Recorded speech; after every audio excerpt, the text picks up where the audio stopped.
أعوذ بالله من الشيطان الرجيم. وسارعوا إلى مغفرة من ربكم وجنة عرضها السماوات والأرض أعدت للمتقين الذين ينفقون في السراء والضراء والكاظمين الغيظ والعافين عن الناس والله يحب المحسنين.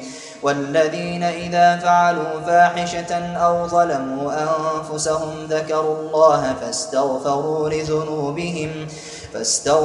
لذنوبهم ومن يغفر الذنوب إلا الله ولم يصروا على ما فعلوا وهم يعلمون أولئك جزاؤهم مغفرة من ربهم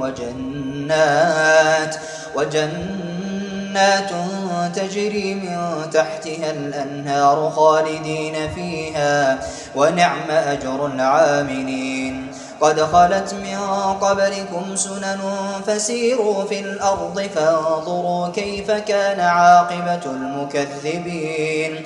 هذا بيان للناس وهدى وموعظة للمتقين. ولا تهنوا ولا تحزنوا وأنتم الأعلون إن كنتم مؤمنين.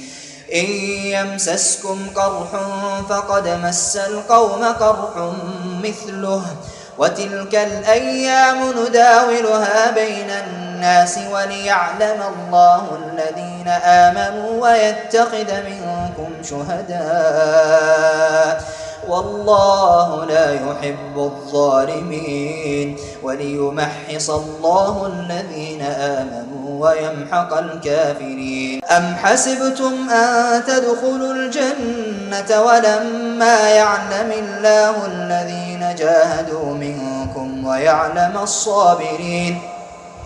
ولقد كنتم تمنون الموت من قبل أن تلقوه فقد رأيتموه وأنتم تنظرون.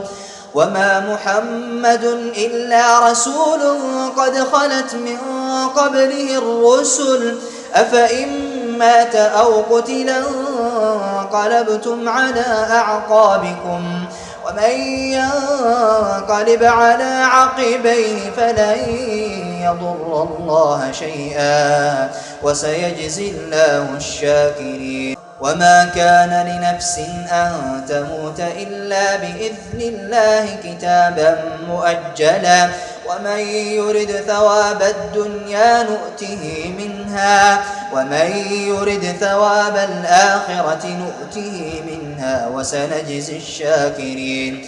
وكأي من نبي قاتل معه ربيون كثير فما وهنوا لما أصابهم في سبيل الله وما ضعفوا وما استكانوا والله يحب الصابرين. وما كان قولهم إلا أن قالوا ربنا اغفر لنا ذنوبنا وإسرافنا في أمرنا وثبت أقدامنا وانصرنا على القوم الكافرين. فآتاهم الله ثواب الدنيا وحسن ثواب الآخرة والله يحب المحسنين.